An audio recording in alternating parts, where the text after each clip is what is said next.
একদিকে পাপা স্মার্ফ DJ party করছে, অন্যদিকে ইনফ্লুয়েন্সার স্মার্ফকে সিনেমার পোস্টার থেকে লাথি মেরে বের করে দেওয়া হয়েছে। আর রিহানা, সে তো স্মার্ফেট হয়ে গান গাইছে। কি হচ্ছেটা কি এসব?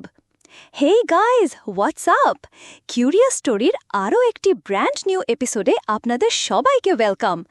আজ আমরা এমন এক ফিল্মের পোস্টমর্টেম করব যা দেখার পর আপনার মনে হবে এর থেকে তো গার্গামেলের বিড়ালটাও ভালো অভিনয় করে। ফিল্মটির নাম স্মার্ফস।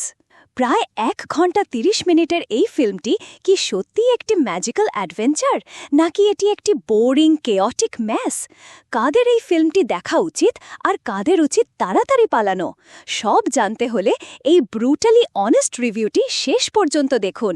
অ্যান্ড ডোন্ট ওয়ারি, এই রিভিউটি completely spoiler free. So what's the story all about? গল্পটি নো নেম স্মার্ফ জেমস কর্ডেনকে নিয়ে, যার জীবনে কোনো উদ্দেশ্য নেই, কিন্তু হঠাৎ করে সে ম্যাজিক্যাল পাওয়ার পেয়ে যায়। অন্যদিকে গার্গামেলের থেকেও বেশি ভয়ঙ্কর তার ভাই পাপা স্মার্ফকে কিডন্যাপ করে। এরপর শুরু হয় একদল স্মার্ফের একঘেয়ে এবং বিরক্তিকর উদ্ধার অভিযান, যেখানে তারা পোর্টালের মাধ্যমে আমাদের পৃথিবীতেও চলে আসে। Acting and performance. এই ফিল্মের ভয়েস কাস্টিং শুনে মনে হবে যেন একদল সুপারস্টারকে জোর করে ধরে এনে মাইকের সামনে বসিয়ে দেওয়া হয়েছে। Rihanna as Smurfette. রিহানার ভয়েস শুনে মনে হবে তিনি গান গাইতে এসেছিলেন, কিন্তু ভুল করে ডাবিং স্টুডিওতে ঢুকে পড়েছেন।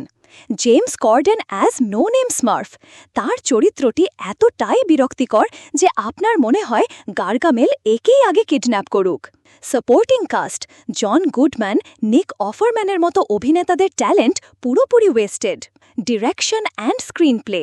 এই ফিল্মের স্ক্রিনপ্লে এতটাই উইক যে মনে হয় যেন এটি এআলি দিয়ে লেখানো হয়েছে। গল্পে কোনো ফোকাস নেই। এটি একই সাথে হরর, কমেডি, মিউজিক্যাল এবং অ্যাডভেঞ্চার হওয়ার চেষ্টা করে, কিন্তু কোনোটিই হতে পারে না। The story is convoluted, boring and makes no sense.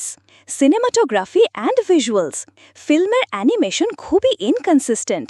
কিছু দৃশ্য দেখতে সুন্দর হলেও লাইভ অ্যাকশন এবং অ্যানিমেশনের মিশ্রণ খুবই জারিং। আর মাল্টিভার্সের সিনটা, ওটা স্পাইডার ভার্সের এক সস্তা Chinese copy. Music and background score. ফিল্মে কিছু গান রয়েছে, কিন্তু সেগুলো এতটাই ফরগেটেবল যে ফিল্ম শেষ হওয়ার আগেই আপনি ভুলে যাবেন। রিহানার গানটিও কোনো ছাপ ফেলতে পারেনি। Theme and message. ফিল্মটি ফাইন্ডিং ইয়োরসেলফের মতো একটি থিম দেওয়ার চেষ্টা করেছে, কিন্তু গল্পের জগা খিচুড়ির মধ্যে সেই মেসেজটি হারিয়ে গেছে। তো বন্ধুরা, রিভিউটা কেমন লাগছে? যদি এই ধরনের স্মার্ফিং রিভিউ আপনার ভালো লাগে, তাহলে লাইক বটনে এমনভাবে চাপ দিন যেন আপনিই গার্গামেলকে ধরে ফেলেছেন। আর কমেন্টে জানান আপনার ফেভারিট স্মার্ফকে, যদি কেউ থাকে আর কি। সাবস্ক্রাইব করতে ভুলবেন না, না হলে পরের রিভিউতে আপনার নামটাই নো নেম স্মার্ফ হয়ে যাবে। শেয়ার করলে আমাদের এই স্মার্ফ বিরোধী গ্যাং আরও বড় হবে। প্রোজ। কিছু অ্যানিমেশন সিকোয়েন্স দেখতে সুন্দর। রিহানার একটি গান রয়েছে, যদি আপনি তার ফ্যান হন। ফিল্মটি এতটাই খারাপ যে বন্ধুদের সাথে বসে রোস্ট করার জন্য এটি perfect. Cons. An extremely boring and convoluted plot. Terrible voice acting from a talented cast. Unfunny jokes and cringeworthy dialogues. The mix of live action and animation is jarring. It's a soulless corporate cash grab. Target audience. এই ফিল্মটি শুধুমাত্র খুব ছোট বাচ্চাদের জন্য বানানো হয়েছে, যাদের ভালো মন্দের কোনো জ্ঞান নেই। বাবা মায়েদের জন্য সতর্কতা, এটি আপনার মূল্যবান সময় এবং টাকা দুটোই নষ্ট করবে। ওভারঅল, স্মার্ফস একটি হতাশাজনক এবং বিরক্তিকর ফিল্ম। এটি একটি এমন ফিল্ম যা স্মার্ফ ফ্র্যাঞ্চাইজের কফিনে শেষ পেরেক পুঁতে দিয়েছে। It's a movie that tries two hard to be funny and ends up being a joke itself. আমাদের কিউরিয়াস স্টোরির রেটিং হল 2/10।